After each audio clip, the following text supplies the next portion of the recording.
नमस्कार, मैं हूं प्रदीप पाल और आप देख रहे हैं HDI भारत न्यूज का खास प्रोग्राम आपकी बात। आपकी बात में हैं गोपामाव विधानसभा से भाजपा प्रत्याशी श्याम प्रकाश जी।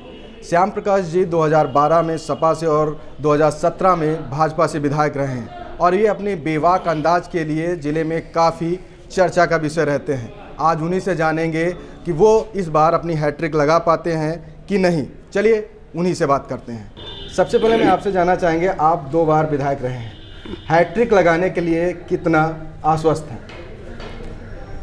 हमारी पार्टी और हमारी सरकार सबका साथ, सबका विकास, सबका विश्वास के आधार पर काम करती है और सरकार ने गत 5 वर्षों में जो काम किए हैं जनता के हित में, जिसमें मुख्य रूप से मुफ्त अनाज योजना, किसानों को सम्मान निधि, गरीबों को आवास एवं शौचालय और क्षेत्र में सड़कों का जाल, जिससे हम पूरी तरह से आश्वस्त हैं कि हम पुनः जीत हासिल करेंगे और हैट्रिक बनाएंगे।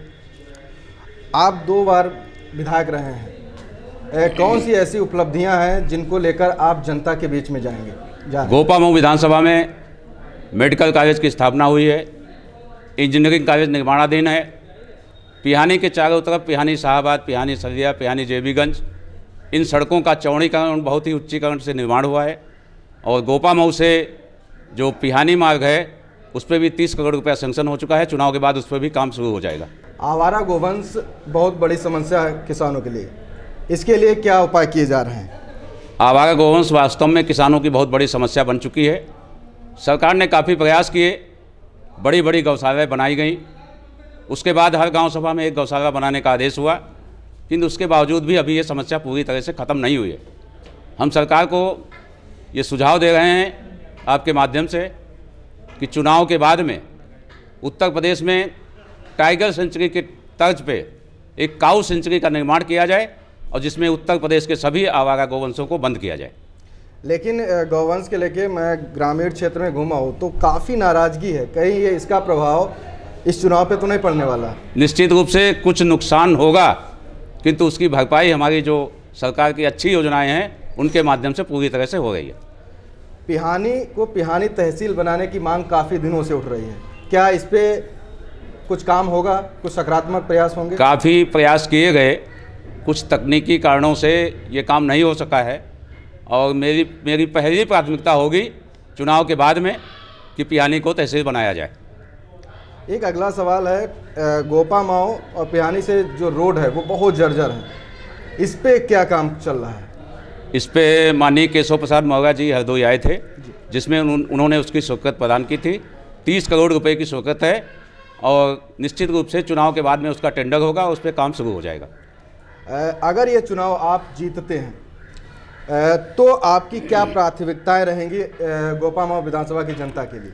पहली प्रार्थना होगी किसानों की जो समस्या है आवारा गोवंश का, उसको ख़त्म करने का प्रयास करना, उसके बाद में पिहानी को तहसील बनाना, ये 2 प्राथमिकताएं होंगी हमारी। अगर किसानों की बात कर रहे हैं तो किसान आंदोलन काफ़ी चर्चा का विषय रहा और बाद में सरकार को बैकफुट पर आना पड़ा और किसान कानून को वापस लेना पड़ा। कहीं ये बीजेपी को भारी तो नहीं पड़ने वाला? देखिए, उत्तर में, पश्चिम में कुछ इसका असर हुआ, जहाँ के किसान आंदोलन कर रहे थे। हमारे इधर लखनऊ के आसपास या पूर्व में कहीं कोई भी एक भी किसान आंदोलन में नहीं था। तो उसके बाद किसानों की जो सरकार ने, मोदी जी ने उनकी जो मांगी है, जिससे वो निश्चित रूप से संतुष्ट हैं, इसलिए अब आगे कोई नुकसान होने की संभावना नहीं है।